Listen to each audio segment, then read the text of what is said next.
नमस्कार दोस्तों, आपका स्वागत है आपके अपने चैनल स्टडी वाइन्स ऑफिशियल पर। तो आज की इस वीडियो में हम वर्ल्ड ज्योग्राफी का इम्पोर्टेंट टॉपिक विश्व की पवनों के बारे में पढ़ेंगे। तो पहले हम देखेंगे कि आखिर पवन किसे कहते हैं। उसके बाद हम फेरेल के नियम के बारे में पढ़ेंगे, पवनों के संचलन के बारे में पढ़ेंगे, टाइप्स ऑफ विंड्स यानी कि पवनों के प्रकार को डायग्राम की सहायता से समझेंगे और फिर हम स्थानीय पवनों के बारे में पढ़ेंगे। तो ये वीडियो बहुत ही इम्पोर्टेंट होने वाली है आपके लिए। और लास्ट में हम प्रीवियस ईयर क्वेश्चन को भी कवर करेंगे। तो कंप्लीट वीडियो होने वाली है आपके लिए। पवनों के बारे में मैं इस एक ही वीडियो में आपको पूरा समझा दूंगा, कंसेप्ट भी समझाऊंगा और एनिमेशन की सहायता से पढ़ाऊँगा और मैप की सहायता से हम स्थानीय पवनों के बारे में भी पढ़ेंगे। तो ये वीडियो आपके लिए इम्पोर्टेंट होने वाली है। चाहे आप किसी भी एग्ज़ाम की तैयारी कर रहे हो, इस टॉपिक से आपसे प्रश्न पूछा ही जाता है। तो चलिए, आज आपको बहुत कुछ नया सीखने को मिलेगा। तो चलिए बिना देरी किए हुए वीडियो को शुरू करते हैं और सबसे पहले देखते हैं कि आखिर पवन विंड कहते किसे हैं। तो हवा के प्रवाह को ही पवन कहा जाता है। जैसे मान लीजिए आप कमरे में बैठे हैं, तो कमरे में क्या है? हवा। तो जब आप छत पर जाएंगे तो वो क्या है? पवन। छत पर क्या होता है? हवा का प्रवाह होता है, पवन होती है। पर आप कमरे में अभी दरवाज़ा बंद करके बैठे होंगे, तो ये क्या है? यहाँ पर हवा तो है, पर उसे हम पवन नहीं कहेंगे। जब ये हवा चलेगी तो उसे पवन कहा जाएगा। जैसे आप छत पर जाएंगे तो वहाँ पर आपको हवा लगेगी, तो उसे क्या कहेंगे? पवन। तो हवा के प्रवाह को ही पवन यानी कि विंड कहा जाता है। और एक चीज़ आप याद रखिएगा कि जो हवा है ये उच्च वायु दाब से निम्न वायु दाब की ओर चलती है, यानी कि हाई प्रेशर से लो प्रेशर की ओर हवा चलती है। ये कॉन्सेप्ट आगे आपको बहुत काम आएगा, तो इसीलिए ध्यान से सुन लीजिए कि जो हवा है ये हाई प्रेशर से लो प्रेशर की ओर चलती है। तो हमने समझ लिया कि हवा के प्रवाह को ही पवन कहा जाता है और हवा उच्च वायु दाब से निम्न वायु दाब की ओर चलती है। आगे हम देखते हैं फेरेल का नियम। तो ये बहुत ही इम्पोर्टेंट है नियम, याद रखिएगा। तो फेरेल का नियम क्या कहता है? इस नियम के अनुसार धरातल का मुख्य रूप से चलने वाली सभी हवाएं, तो जो भी पृथ्वी पर हवाएं चलती हैं, ये पृथ्वी की गति के कारण, क्योंकि जो पृथ्वी है ये अपने अक्ष पर घूम रही है ना, तो पृथ्वी की गति के कारण जो हवाएं हैं ये उत्तरी गोलार्ध में दाहिनी ओर तथा दक्षिणी गोलार्ध में बाईं ओर मुड़ जाती हैं। बहुत ही इंपॉर्टेंट कंसेप्ट है, क्योंकि जो पृथ्वी है ये अपने अक्ष पर घूम रही है, घूर्णन गति कर रही है, जिस कारण क्या होता है कि जो हवाएँ हैं उत्तरी गोलार्ध में दाहिनी ओर मुड़ जाती हैं और दक्षिणी गोलार्ध में बाईं ओर मुड़ जाती हैं। ये नियम किसने दिया? तो फेरेल ने दिया। इसीलिए इसे फेरेल का नियम कहा जाता है। और इसी नियम से आगे हम पढ़ेंगे कि जो हवाएं उत्तरी गोलार्ध में चलेंगी वो किस ओर मुड़ जाएंगी? वो दाहिनी ओर मुड़ जाएंगी। और जो हवाएं दक्षिणी गोलार्ध में चलेंगी वो अपने बाईं ओर मुड़ जाएंगी। उसके बाद आगे देखते हैं पवनों का संचलन यानी कि विंड मूवमेंट। तो पवनों में मुख्यतः दो प्रकार से संचलन होता है, दो प्रकार से विंड में मूवमेंट होता है। पहला क्षैतिज गति यानी कि हॉरिजॉन्टल मूवमेंट और दूसरा ऊर्ध्वाधर गति यानी कि वर्टिकल मूवमेंट। तो हॉरिजॉन्टल मूवमेंट क्या होता है? जैसे अभी हमने पढ़ा कि उच्च दाब से निम्न दाब की ओर वायु चलती है, तो इसे कहते हैं हॉरिजॉन्टल मूवमेंट यानी कि क्षैतिज गति। और जो ऊर्ध्वाधर गति होती है यानी कि वर्टिकल गति होती है, इसमें क्या होता है कि जो हवा की मूवमेंट होती है नीचे से ऊपर की ओर होती है, तभी इसे वर्टिकल मूवमेंट कहा जाता है। क्योंकि जो सूर्य की किरणें होती हैं ये धरती की सतह पर पड़ती हैं, तो हवाएं क्या होती हैं? गर्म हो जाती हैं और गर्म होने से ऊपर की ओर उठने लगती हैं। जब हवाएं गर्म हो जाएंगी तो जाहिर सी बात है हल्की हो जाएंगी और उसके बाद क्या होगा? वो ऊपर की ओर उठने लगेंगी। उसे कहा जाएगा वर्टिकल मूवमेंट। तो दो प्रकार से हवा में मूवमेंट होता है, विंड में मूवमेंट होता है। एक हॉरिजॉन्टल मूवमेंट, जब हवा उच्च दाब से निम्न वायु दाब की ओर हॉरिजॉन्टली बढ़ेगी तो उसे हम कहेंगे क्षैतिज गति यानी कि हॉरिजॉन्टल मूवमेंट। और जब हवा नीचे से ऊपर की ओर उठेगी तो उसे हम कहेंगे वर्टिकल मूवमेंट और हिंदी में ऊर्ध्वाधर गति कहेंगे। उसके बाद आगे देखते हैं पवनों के प्रकार यानी कि टाइप्स ऑफ विंड्स। पहले हम देख लेते हैं कि कौन कौन से पवनों के प्रकार हैं, उसके बाद इसे हम डायग्राम से समझेंगे। तो तीन प्रकार की पवनें होती हैं। पहली प्रचलित पवन, जिसे इंग्लिश में कहते हैं परमानेंट विंड। दूसरी मौसमी पवनें, जिसे कहते हैं मॉनसून विंड्स, और तीसरी स्थानीय पवनें, जिसे इंग्लिश में कहा जाता है लोकल विंड्स। तो प्रचलित पवनों के भी आगे 3 प्रकार होते हैं, व्यापारिक पवनें, ट्रेड विंड्स, पछुआ पवनें, वेस्टर्लीज, और ध्रुवीय पवनें, पोलर ईस्टर्लीज। तो देखिए पवनों के कितने प्रकार होते हैं, 3 प्रकार, प्रचलित, मौसमी और स्थानीय। और जो प्रचलित पवनें हैं इनके भी आगे 3 प्रकार हैं, व्यापारिक पवनें, पछुआ पवनें और ध्रुवीय पवनें। तो मैंने सभी को डायग्राम से समझाया हुआ, अभी आगे हम देखेंगे। पर जो मुख्य रूप से है स्थानीय पवनों से प्रश्न बनते हैं, तो उसे भी आगे हम मैप से पढ़ेंगे। तो चलिए डायग्राम की सहायता से इसे समझ लेते हैं। तो पहले देख लेते हैं कि आखिर प्रचलित पवन होती क्या है। तो पृथ्वी के विस्तृत क्षेत्र पर एक ही दिशा में वर्ष भर चलने वाली पवन को प्रचलित पवन या स्थायी पवन कहा जाता है। तो जैसा कि इसके नाम से ही क्लियर है, परमानेंट विंड। तो जो विंड एक ही दिशा में स्थायी रूप से चले उसे क्या कहा जाएगा, प्रचलित पवन या स्थायी पवन कहा जाएगा। और इसी प्रचलित पवन के 3 प्रकार हैं, व्यापारिक पवनें, पछुआ पवनें और ध्रुवीय पवनें। हमने पीछे देखा था ना कि पवनों के भी 3 प्रकार हैं, और जो पहला प्रकार है प्रचलित पवन, इसके भी आगे 3 प्रकार हैं। अब हम इसे डायग्राम की सहायता से समझ लेते हैं। तो इस डायग्राम की सहायता से हम जो प्रचलित पवनें हैं उनके आगे 3 प्रकार हैं ना, कौन कौन से प्रकार हैं, व्यापारिक पवनें, पछुआ पवनें और ध्रुवीय पवनें, उनके बारे में समझ लेते हैं। तो आपको डायग्राम देखकर लग रहा होगा पता नहीं क्या बना दिया, पर बहुत ही आसान डायग्राम है। देखिए अभी आपको सब समझ आ जाएगा। बस मैं आपको जो जो समझा रहा हूँ पहले बस आप उतने पर ही फोकस कीजिए, फिर आपको पूरा ये डायग्राम समझ में आ जाएगा। तो जो हमारी पृथ्वी है इस पर 4 प्रकार की वायुदाबीय पेटियाँ बनती हैं, यानी कि 4 प्रकार के प्रेशर बेल्ट हमारी पृथ्वी पर बनते हैं। अभी हमने पीछे देखा ना कि जो हवा है वो हाई प्रेशर से लो प्रेशर की ओर चलती है, यानी कि उच्च वायुदाब से निम्न वायुदाब की ओर चलती है। उसी तरह जो हमारी पृथ्वी है इस पर 4 प्रकार की प्रेशर बेल्ट बनती हैं, 4 प्रकार की वायुदाबीय पेटी बनती हैं, जो कि बहुत ही आसान है। तो जो पृथ्वी के बीचों बीच कौन सी रेखा होती है, भूमध्य रेखा होती है। तो भूमध्य रेखा पर पूरे वर्ष सबसे ज़्यादा सूर्य की रोशनी पड़ती है, जिस कारण क्या होता है, यहाँ की जो हवाएं होती हैं वो गर्म हो जाती हैं और ऊपर की ओर उठने लगती हैं। ये तो जाहिर सी बात है ना कि जब हवाएं गर्म होंगी तो ऊपर की ओर उठेंगी। तो विषुवत रेखा पर पूरे वर्ष सबसे ज़्यादा रोशनी पड़ती है, इसीलिए यहाँ की जो हवाएं हैं गर्म होकर ऊपर की ओर उठती हैं। तो जब हवाएं गर्म होकर ऊपर की ओर उठेंगी तो यहाँ पर कौन सी प्रेशर बेल्ट बनेगी, लो प्रेशर बेल्ट, यानी कि निम्न वायुदाबीय पेटी। तो आप देख रहे हैं ना बीचों बीच 5 डिग्री उत्तरी अक्षांश रेखा से लेकर 5 डिग्री दक्षिणी अक्षांश रेखा तक जो ये बेल्ट है इसे कहते हैं लो प्रेशर बेल्ट। इंग्लिश में कहते हैं इक्वेटेरियल लो प्रेशर बेल्ट, क्योंकि ये इक्वेटर पर है। और हिंदी में क्या कहेंगे, विषुवत रेखीय निम्न दाब पेटी। तो विषुवत रेखीय क्योंकि ये विषुवत रेखा पर है और लो प्रेशर बेल्ट है, इसीलिए से निम्न दाब पेटी कहा जाएगा। तो ये पूरी जो बेल्ट है इसे कहा जाएगा विषुवत रेखीय निम्न दाब पेटी। तो एक बेल्ट ये हो गई, मैंने आपको बताया कि 4 प्रकार की बेल्ट बनती हैं। उसके बाद ऊपर आ जाइए, तो देखिए पहले लो प्रेशर बेल्ट बनेगी, फिर हाई बनेगी, ऊपर भी और नीचे भी, फिर उसके बाद फिर लो बनेगी, फिर हाई बनेगी।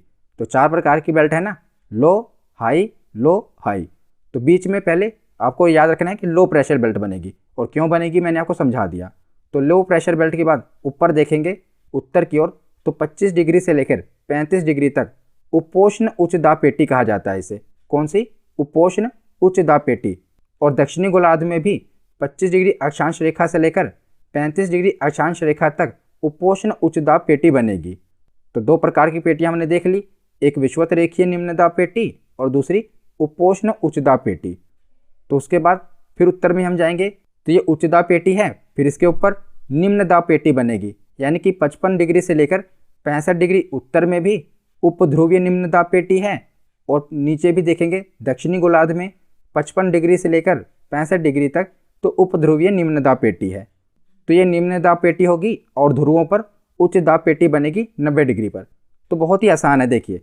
तो सबसे पहले लो प्रेशर बेल्ट बनेगी, उसके ऊपर हाई प्रेशर बेल्ट और नीचे भी हाई प्रेशर बेल्ट, फिर उसके ऊपर लो प्रेशर बेल्ट और नीचे भी लो प्रेशर बेल्ट, और ध्रुवों पर हाई प्रेशर बेल्ट बनेगी। तो 4 प्रकार की बेल्ट हो गई, विषुवत रेखीय निम्न दाब पेटी, उपोष्ण उच्च दाब पेटी, उपध्रुवीय निम्न दाब पेटी और ध्रुवीय उच्च दाब पेटी। तो ध्रुवों के ऊपर है तो इसे उपध्रुवीय निम्न दाब पेटी कहते हैं। तो मैंने आपको ये क्यों समझाया, पहले तो मैंने आपको समझाया कि जो हवाएं होती हैं वो उच्च दाब से निम्न दाब की ओर बढ़ती हैं। तो देखिए ये जो इक्वेटर पर है 5 डिग्री उत्तर से लेकर 5 डिग्री दक्षिण तक, ये लो प्रेशर बेल्ट है और ऊपर कौन सी है, हाई प्रेशर बेल्ट। तो हवाएं कहाँ से चलेंगी, तो हाई प्रेशर बेल्ट से लो प्रेशर बेल्ट की ओर चलेंगी। तो जो ये हाई प्रेशर बेल्ट है इसे कहा क्या जाता है, उपोष्ण उच्च दाब पेटी कहा जाता है। आपको तो एग्जाम में याद रहना चाहिए ना कि इस बेल्ट को क्या कहा जाएगा, तो इसे उपोष्ण उच्च दाब पेटी कहा जाएगा। तो हवाएं उच्च दाब से निम्न दाब की ओर बढ़ेंगी, तो हाई प्रेशर बेल्ट से लो प्रेशर बेल्ट की ओर बढ़ेंगी, यानी कि उपोष्ण उच्च दाब पेटी से विषुवत रेखीय निम्न दाब पेटी की ओर बढ़ेंगी, और नीचे भी उपोष्ण उच्च दाब पेटी से विषुवत रेखीय निम्न दाब पेटी की ओर बढ़ेंगी। तो हवाएं तो सीधी आएंगी, पर मैंने आपको बताया था कि फेरेल के नियम के अनुसार क्या है कि जो हवाएं हैं उत्तरी गोलार्ध में अपने दाईं ओर मुड़ जाएंगी और दक्षिणी गोलार्ध में अपने बाईं ओर मुड़ जाएंगी। तो अगर आप नीचे से देखेंगे तो ये आपके बायां होगा, अगर आप ऊपर से देखेंगे तो आपको इस तरफ घूमना पड़ेगा, नीचे की तरफ देखना पड़ेगा, तो ये आपका दायां होगा। तो उत्तरी गोलार्ध में दाईं ओर मुड़ जाएंगी और दक्षिणी गोलार्ध में बाईं ओर मुड़ जाएंगी। तो इन्हें व्यापारिक पवनें कहा जाएगा। जो उपोष्ण उच्च दाब पेटी से विषुवत रेखीय निम्न दाब पेटी की ओर बढ़ती हैं, इन्हें कौन सी पवनें कहा जाएगा, तो इन्हें व्यापारिक पवनें कहा जाएगा। जो कि इस क्षेत्र में है, ऊपर भी और नीचे भी, इन्हें व्यापारिक पवनें कहा जाएगा। और इसके ऊपर जो पवनें आती हैं उन्हें पछुआ पवनें कहा जाता है। तो ये उपोष्ण उच्च दाब पेटी से उत्पन्न होती हैं और उपध्रुवीय निम्न दाब पेटी की ओर चलती हैं। जाहिर सी बात है उच्च दाब पेटी से ही उत्पन्न होंगी और निम्न दाब पेटी की ओर बढ़ेंगी।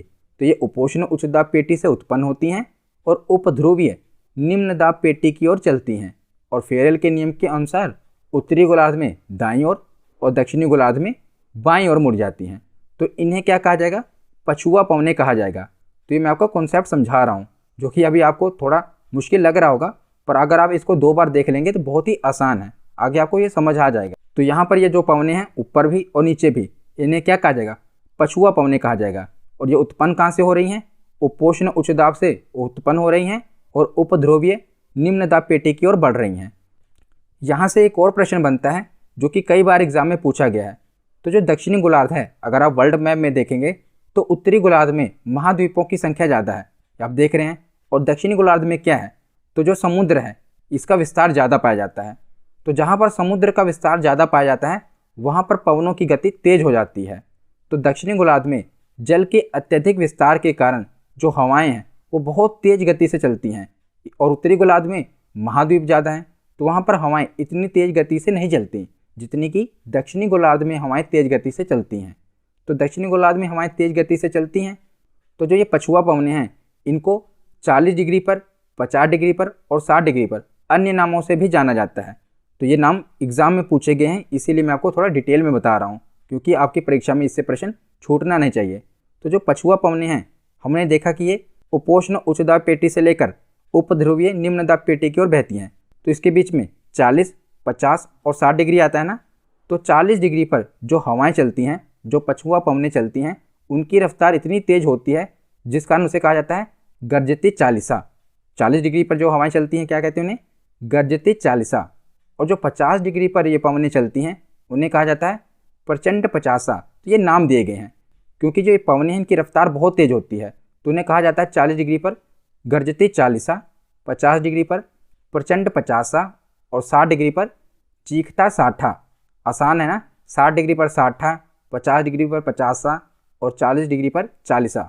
ये एग्जाम में पूछा गया है। आगे मैं प्रीवियस ईयर क्वेश्चन कराऊंगा तो वहाँ पर यह प्रश्न पूछा गया है कि गर्जती चालिसा, प्रचंड पचासा और चीखता साठा ये क्या हैं। तो सुनने में अजीब से नाम लग रहे हैं, पर ये क्या हैं, तो ये पछुआ पवनों के उदाहरण हैं जो कहाँ पर चलते हैं, दक्षिणी गोलार्ध में उपोष्ण उच्च दाब पेटी से उपध्रुवीय निम्न दाब पेटी की ओर चलते हैं। तो ये पछुआ पवनों के उदाहरण हैं। अब आपको पता चल गया, अब कभी नहीं भूलेगा। अभी अचानक ये प्रश्न आ जाता कि गर्जती चालिसा, प्रचंड पचासा क्या है, तो आपने ये नाम सुने ही नहीं होंगे। अब आपने सुन लिए कि 40 डिग्री पर गर्जती चालिसा पवनें चलती हैं, 50 डिग्री पर प्रचंड पचासा पवनें चलती हैं और 60 डिग्री पर चीखता साठा पवनें चलती हैं। तो आशा करता हूँ आपको व्यापारिक पवनें भी समझ आ गई होंगी और पछुआ पवनें भी समझ आ गई होंगी। अब एक बची कौन सी, ध्रुवीय पवनें। तो जो ध्रुवीय पवनें होती हैं इनकी उत्पत्ति कहाँ से होती है, तो ध्रुवीय पवनों की उत्पत्ति ध्रुवीय उच्च दाब पेटी से होती है और नीचे उपध्रुवीय निम्न दाब पेटी की ओर ये हवाएं चलती हैं। तो कहाँ से होती है, ध्रुवीय उच्च दाब पेटी से इनकी उत्पत्ति होती है और उपध्रुवीय निम्न दाब पेटी की ओर ये हवाएं चलती हैं, तो इन पवनों को क्या कहा जाता है? ध्रुवीय पवनें कहा जाता है। तो हमने ये देखा यहाँ पर है व्यापारिक पवनें, इसके ऊपर कौन सी हैं? पछुआ पवनें, और ये वाली पवनें कौन सी हैं? ध्रुवीय पवनें। तो ये तीनों ही कौन से पवनों के उदाहरण हैं? तो ये तीनों ही प्रचलित पवनें यानी कि स्थायी पवनों के उदाहरण हैं। अब हम आगे देखते हैं। तो हमने प्रचलित पवनों के आगे तीनों प्रकार के बारे में पढ़ लिया।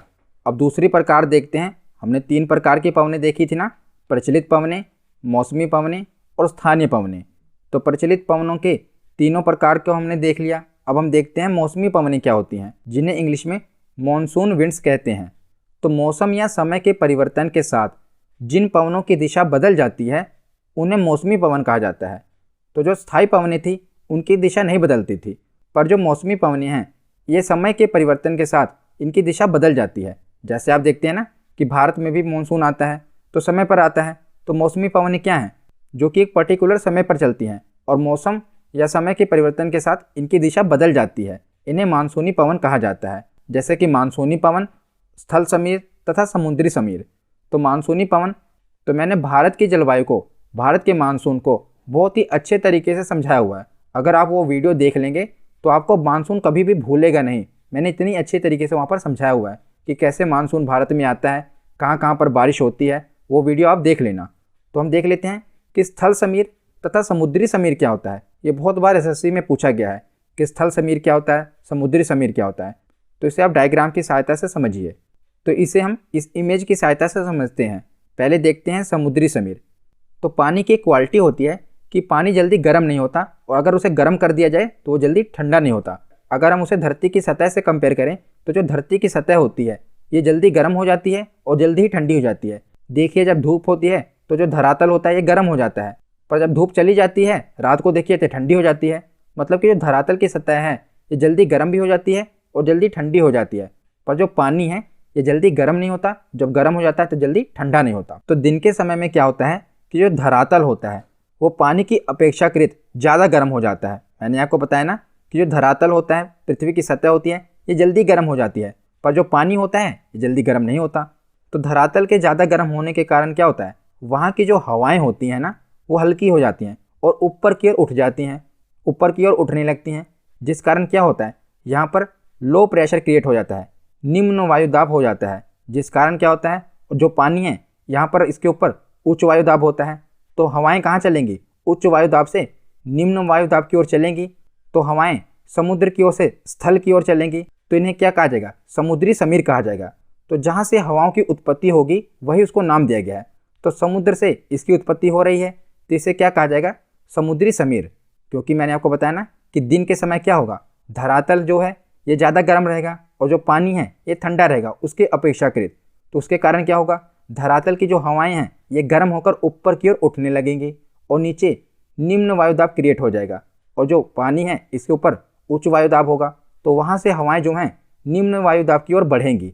तो निम्न वायुदाब की ओर बढ़ेंगी जिन्हें क्या कहा जाएगा? समुद्री समीर कहा जाएगा। अब हम देखते हैं कि स्थल्य समीर किसे कहते हैं। तो स्थल्य समीर की उत्पत्ति स्थल से होगी। तो रात के समय अब क्या होगा, तो मैंने आपको बताया कि जो पानी है ये जल्दी गर्म नहीं होता और जब गर्म हो जाए तो जल्दी ठंडा नहीं होता। तो रात के समय क्या होगा, जो धरातल है यानी कि स्थल है ये ठंडा हो जाएगा, पर जो पानी है अभी उसके अपेक्षाकृत जल्दी ठंडा नहीं होगा। जिस कारण क्या होगा कि जो पानी है अभी से जल्दी ठंडा नहीं होगा, अभी गर्म ही रहेगा। तो यहाँ पर जो हवाएं हैं ऊपर की ओर उठेंगी और जो स्थल है वहाँ पर क्या है वो जल्दी ठंडा हो जाएगा। ठंडा होने के कारण क्या है, वहाँ पर हाई प्रेशर क्रिएट हो जाएगा। फिर हवाएं क्या होगी, स्थल से पानी की ओर बढ़ेंगी। तो दिन के समय क्या हो रहा था, हवाएं पानी से स्थल की ओर जा रही थी, उसे कह रहे थे समुद्री समीर। अब रात को क्या होगा कि जो हवाएं हैं वो स्थल से समुद्र की ओर बढ़ेंगी, तो इसे क्या कहा जाएगा, स्थलीय समीर। इसीलिए आप देखते होंगे कि जो मछुआरे हैं ये रात को मछली पकड़ने जाते हैं, क्योंकि उनसे उनको हेल्प होती है। क्योंकि जो हवाएं होती हैं वो समुद्र की ओर चल रही होती हैं, तो उनको जो नाव है, नाव को चलाने में ज़्यादा मेहनत नहीं करनी पड़ती। इसीलिए मछुआरे रात को मछली पकड़ने जाते हैं, क्योंकि उनको जो हवाएं हैं वो भी हेल्प कर रही होती हैं। क्यों हेल्प कर रही हैं, मैंने को समझा दिया ना, स्थलीय समीर के कारण इस समय जो हवाएं हैं वो समुद्र की ओर चल रही हैं। तो इसे याद रखना आसान है कि जब समुद्र से हवाओं की उत्पत्ति हो तो उसे समुद्री समीर कहते हैं, और जब स्थल से हवाओं की उत्पत्ति हो तो उसे स्थलीय समीर कहा जाता है। और दिन के समय समुद्री समीर की घटना होती है और रात के समय स्थलीय समीर की घटना होती है। तो अब हम स्थानीय पवनों के बारे में पढ़ते हैं। तो ऐसी पवनें जो किसी स्थान विशेष पर चलती हैं, जिनके प्रभाव क्षेत्र सीमित होते हैं, उन्हें स्थानीय पवनें कहा जाता है। तो ये इनका प्रभाव क्षेत्र काफ़ी सीमित एरिया होता है। जैसे भारत में क्या चलती है, लू चलती है, अमेरिका में चिनूक चलती है। तो ये अलग अलग एरिया में जो हवाएं चलती हैं, वहाँ के लोकल नेम से उन्हें जाना जाता है, उसे को लोकल विंड्स कहा जाता है। उन्हीं के बारे में हम पढ़ेंगे। तो स्थानीय पवनों से दो प्रकार के प्रश्न बनते हैं। पहला प्रश्न कि आपको पवन का नाम दिया होगा, जैसे कि चिनूक पवन, ये कहाँ पर चलती है, और देश का नाम पूछा जाएगा, ये पहला प्रश्न। और दूसरा प्रश्न ये बनता है कि ये बताइए ये हवा गर्म है या ठंडी, जैसे कि जो चिनूक हवा है ये गर्म हवा है या ठंडी हवा है। तो दो प्रकार के प्रश्न बनते हैं। तो पहले मैंने जितनी भी गर्म हवाएं हैं उन्हें कवर किया है, और ज़्यादातर जो हवाएं हैं ये गर्म ही एग्जाम में पूछी जाती हैं। ठंडी हवाएं बहुत ही कम हैं, तो ज़्यादातर गर्म हवाएं हैं। तो पहले हम जो गर्म हवाएं हैं उनको देख लेते हैं। तो जो चिनूक है ये संयुक्त राज्य अमेरिका और कनाडा में यह हवा चलती है। तो ये संयुक्त राज्य अमेरिका और कनाडा में रॉकी पर्वत श्रेणी की पूर्वी ढाल के साथ चलने वाली गर्म या शुष्क पवन है। मैंने आपको बताया ना, पहले हम गर्म हवाओं के बारे में पढ़ेंगे, गर्म पवनों के बारे में पढ़ेंगे। तो मैंने आपको विश्व के पर्वत वाली वीडियो में रॉकी पर्वत श्रृंखला बताई थी ना। अगर आपने वो वीडियो नहीं देखी तो वर्ल्ड ज्योग्राफी की प्लेलिस्ट में जाकर जरूर देख लें। वहाँ पर मैंने विश्व के प्रमुख पर्वतों के बारे में पढ़ाया हुआ है। तो वहाँ पर मैंने आपको रॉकी पर्वतमाला के बारे में पढ़ाया था। तो जो ये हवा है ये रॉकी पर्वत श्रेणी के पूर्वी ढाल के साथ चलने वाली गर्म हवा है, और ये संयुक्त राज्य अमेरिका और कनाडा के क्षेत्रों में चलती है। और यह पवन रॉकी पर्वत के पूर्व के पशुपालकों के लिए बड़े ही लाभदायक है, क्योंकि शीतकाल का अधिकांश अवधि में यह बर्फ़ को पिघलाकर चारागाहों को बर्फ़ से मुक्त रखता है। तो इसमें क्या बताया गया है, जो ये हवा है ये गर्म हवा है।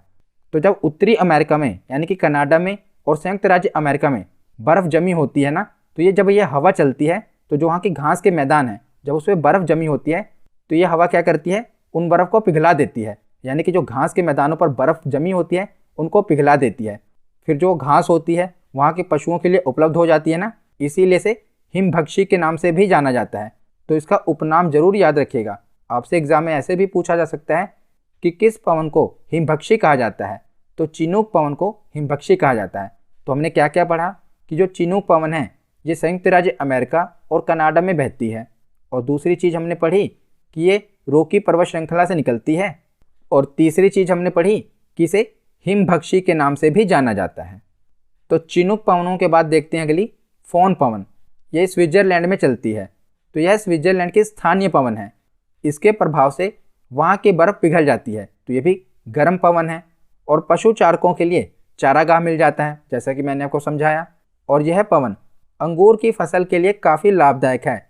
इसके प्रभाव से वहाँ के अंगूर जल्दी पक जाते हैं स्विट्जरलैंड के, इसीलिए अंगूर की फसल के लिए काफ़ी लाभदायक है। तो ये भी आपसे प्रश्न पूछा जा सकता है। तो फोन पवन कहाँ चलती है, स्विट्जरलैंड में चलती है। ये गर्म पवन है और अंगूर की फसल के लिए काफ़ी लाभदायक है। उसके बाद तीसरी पवन देखते हैं, सिरोको पवन। तो सिरोको पवन कहाँ चलती है, सहारा मरुस्थल में। मैंने विश्व के मरुस्थल में आपको पढ़ाया था। सहारा मरुस्थल कहाँ पर है, तो अफ्रीका के ये उत्तरी भाग में फैला हुआ है सहारा मरुस्थल। तो यह सहारा मरुस्थल में भूमध्य सागर की ओर चलने वाली गर्म हवा है। तो सहारा मरुस्थल से इटली में प्रवाहित होने वाली सिरोको हवा बालू के कणों से मिल जाती है। तो ये पूरा सहारा मरुस्थल है। तो जब यहाँ पर यह हवा चलती है तो बालू के कणों से मिल जाती है, और जब ये आगे आगे भूमध्य सागर है तो भूमध्य सागर में नमी लेने के बाद ये इटली में वर्षा करती है। तो इन बालू के कणों के कारण जो बारिश की बूंदें होती हैं, जो इटली में बारिश होती है, वो लाल रंग की दिखाई देती है, जिस कारण उसे रक्त की वर्षा यानी कि ब्लड रेन कहा जाता है, खून की बारिश भी कहते हैं।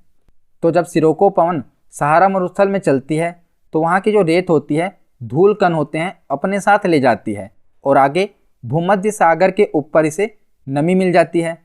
और आगे चलकर जब ये इटली में बारिश होती है तो जो वर्षा का रंग है इन्हीं रेत कणों के कारण लाल रंग का दिखाई देता है, जिस कारण इसे रक्त की वर्षा कहा जाता है, खूनी वर्षा कहा जाता है। तो ये एग्जाम में पूछा गया है कि खूनी वर्षा किन पवनों के कारण होती है, सिरोको पवनों के कारण। कौन सी, सिरोको पवन। उसके बाद अगली पवन देखते हैं, हरमट्टन पवन। तो जो हरमट्टन पवन है ये पश्चिमी अफ्रीका में खास करके गिनी के तट पर चलती है। तो हरमट्टन सहारा मरुस्थल से दक्षिण पश्चिम दिशा में चलने वाली गर्म तथा शुष्क हवा है। तो ये जितनी भी हवाएं अभी मैं आपको बता रहा हूँ ये सभी गर्म हवाएं हैं। तो हरमट्टन हवाओं के आने से अफ्रीका का उष्ण पश्चिमी तट हरा भरा हो जाता है और गिनी तट पर इस प्रकार की हवा को डॉक्टर वायु के नाम से जाना जाता है। तो डॉक्टर वायु के नाम से किस हवा को जाना जाता है? हरमट्टन हवा को। तो एग्जाम में जब भी प्रश्न बनता है तो इससे यही पूछा जाता है कि किस वायु को डॉक्टर वायु कहा जाता है। तो हरमट्टन पवनों को डॉक्टर वायु यानी कि डॉक्टर विंड कहा जाता है। उसके बाद आगे देखते हैं तो सिमूम पवनें। तो सिमूम पवनें कहाँ चलती हैं? अरब मरुस्थल में। यह अरब के मरुस्थल में चलने वाली गर्म एवं शुष्क हवा होती हैं और यह हवा बहुत ही तेज गति से चलती है। इसके चलने से सांस लेने में कठिनाई होने लगती है। तो जो अरब प्रायद्वीप की जलवायु है वैसे भी गर्म है और जो ये पवन है वो भी गर्म है। तो जब ये पवन चलती है वहाँ पर तो वहाँ पर सांस लेने में कठिनाई होने लगती है, इतनी ये गर्म पवन है। तो ये कहाँ पर चलती है? सिमूम पवन अरब मरुस्थल में चलती है, याद रखिएगा। और दूसरी पवन है शामल पवन। यह इराक तथा जो ये फारस की खाड़ी है इराक के बगल में वहाँ पर चलने वाली गर्म हवा है। तो मुख्य रूप से याद रखिएगा इराक में। तो शामल पवन कहाँ चलती है? इराक में। और सिमूम पवन कहाँ चलती है? अरब मरुस्थल में चलती है। उसके बाद अगली पवन देखते हैं ब्रिक फिल्डर और दूसरी है नार्वेस्टर। तो ब्रिक फिल्डर पवन कहाँ चलती है? ऑस्ट्रेलिया में। यह ऑस्ट्रेलिया के विक्टोरिया राज्य में चलने वाली गर्म एवं शुष्क हवा है। कौन सी? Brick fielder. और दूसरी है नार्वेस्टर, ये न्यूजीलैंड में चलती है। ना से रिलेट कर लेना कि जो नार्वेस्टर पवनें हैं ये न्यूजीलैंड में चलती हैं। ब्रिक फिल्डर कहाँ पर? ऑस्ट्रेलिया में। और नार्वेस्टर न्यूजीलैंड में। और तीसरी पवन है कोयम्बैंग पवन। ये इंडोनेशिया में बहने वाली गर्म हवा है और ये तंबाकू की खेती को काफ़ी नुकसान पहुंचाती है। कौन सी हवा? कोयम्बैंग हवा। ये इंडोनेशिया में तो बहती है पर ये तंबाकू की खेती को काफ़ी नुकसान पहुंचाती है, कोयम्बैंग हवा, याद रखिएगा। उसके बाद आगे देखते हैं लू। तो ये तो आपको पता ही होगा कि भारत के स्थानीय पवन है। तो उत्तरी भारत में गर्मियों में उत्तर पूर्व तथा पश्चिम से पूर्व दिशा में चलने वाली धूल भरी तूफानी उष्ण तथा शुष्क हवाओं को लू कहते हैं। इस तरह की हवा मई और जून महीने में चलती है।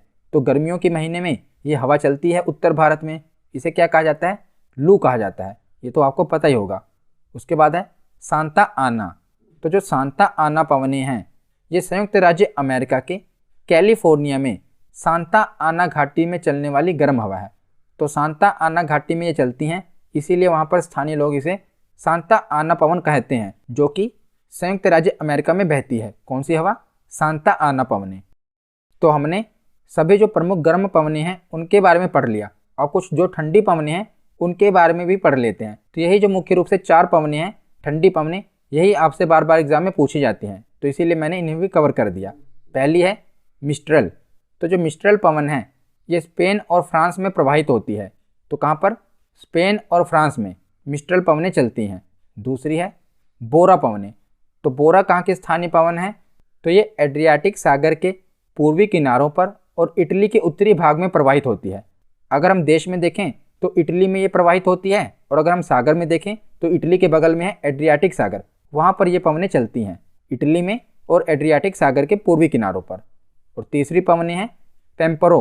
तो ये पंपास के जो मैदान हैं, मैंने आपको घास के मैदान में बताया था ना, पंपास के मैदान, तो जो ब्राज़ील, अर्जेंटीना और उरुग्वे में फैले हुए हैं वहाँ पर ये पवनें चलती हैं, पंपास के मैदानों में। कौन सी पवनें? पेम्पेरो पवनें। उसके बाद है बिल्जार्ड। तो जो बिल्जार्ड पवनें हैं ये उत्तर तथा दक्षिणी ध्रुवीय क्षेत्र में बहती हैं, जिन्हें टुंड्रा प्रदेश भी कहा जाता है। तो जो उत्तरी ध्रुवीय तथा दक्षिणी ध्रुवीय क्षेत्र हैं इन्हें टुंड्रा प्रदेश कहा जाता है। तो वहाँ पर ये हवाएं चलती हैं बिल्जार्ड। तो हमने ठंडी पवनें भी पढ़ ली और गर्म पवनें भी पढ़ ली। अब हम प्रीवियस ईयर क्वेश्चन देखते हैं। तो पहला प्रश्न है कि पूरे वर्ष एक ही दिशा में प्रवाहित होने वाली पवन क्या कहलाती है? तो पूरे वर्ष एक ही दिशा में प्रवाहित होने वाली पवन स्थायी पवन कहलाती है। ऑप्शन बी इसका सही जवाब होगा। अगला प्रश्न है कि गर्जती 40, प्रचंड 50 एवं चीखता 60 ये क्या है? तो ये पवनें हैं। और कौन सी पवनें हैं? दक्षिणी गोलार्ध की पवनें हैं। तो ऑप्शन बी में है दक्षिणी गोलार्ध। तो दक्षिणी गोलार्ध में पश्चिमी पवनें हैं, ये पछुआ पवनों के उदाहरण हैं। ऑप्शन बी इसका सही जवाब होगा। अगला प्रश्न है कि भयंकर 50 चलते हैं। तो भयंकर 50 कहाँ पर चलते हैं? तो 50 डिग्री पर तो चलते हैं, पर 50 डिग्री उत्तरी अक्षांश पर या 50 डिग्री दक्षिणी अक्षांश पर। तो 50 डिग्री दक्षिणी अक्षांश पर ये पवनें चलती हैं। तो ऑप्शन बी इसका सही जवाब होगा। अगला प्रश्न है कि न्यूजीलैंड में उच्च पर्वतीय क्षेत्रों से उतरने वाली गर्म शुष्क एवं धूल भरी स्थानीय हवा निम्न में से किस नाम से जानी जाती है। तो ये न्यूजीलैंड की पवन पूछ रहे हैं। तो मैंने आपको बताया था ना से रिलेट कर लेना। तो न्यूजीलैंड की कौन सी पवन है? नॉर्वेस्टर पवन है। ऑप्शन बी इसका सही जवाब होगा। अगला प्रश्न है कि निम्न में से कौन सी ठंडी स्थानीय हवा नहीं है, यानी कि गर्म हवा पूछी है इन्होंने। तो मिस्ट्रल ये भी ठंडी है, बोरा भी और बिलजार्ड भी। तो जो लू है आपको पता ही है, ये उत्तरी भारत में चलती है और ये गर्म स्थानीय हवा है। तो ऑप्शन सी इसका सही जवाब होगा।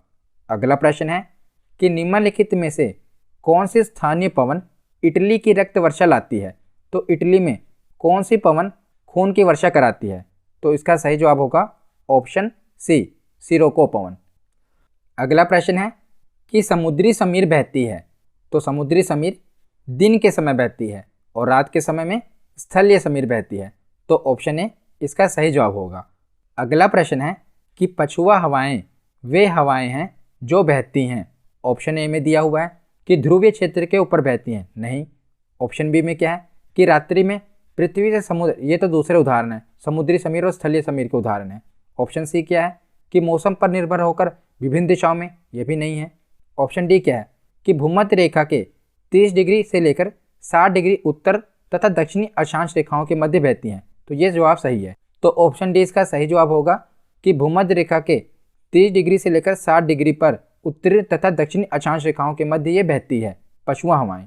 अगला प्रश्न है कि निम्नलिखित में से कौन सी स्थानीय पवन अंगूर के पकने में सहायक है। तो कौन सी स्थानीय पवन अंगूर के पकने में सहायक है। तो ऑप्शन बी फोन पवनें। और ये कहाँ पर बहती हैं? तो स्विट्जरलैंड में बहती हैं। अगला प्रश्न है कि संयुक्त राज्य अमेरिका के पश्चिमी तट से प्रारंभ होकर रॉकी पर्वत को पार करके नीचे उतरने वाली गर्म एवं शुष्क हवा किस नाम से जानी जाती है।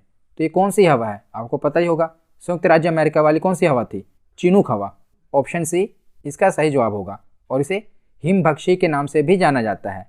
अगला प्रश्न है कि निम्नलिखित में से कौन से स्थानीय पवन हिमभक्षी के नाम से जानी जाती है। तो कौन सी पवन जानी जाती है? Chinook Pawan. ऑप्शन ए इसका सही जवाब होगा। आज का आखिरी प्रश्न है कि निम्नलिखित में से कौन सी स्थानीय पवन को डॉक्टर वायु भी कहा जाता है। तो कौन सी पवन को डॉक्टर विंड कहा जाता है? हरमट्टन। ऑप्शन सी इसका सही जवाब होगा। तो आज की ये वीडियो यहीं पर ख़त्म होती है। कैसी लगी ये वीडियो कमेंट सेक्शन में ज़रूर बताना। धन्यवाद।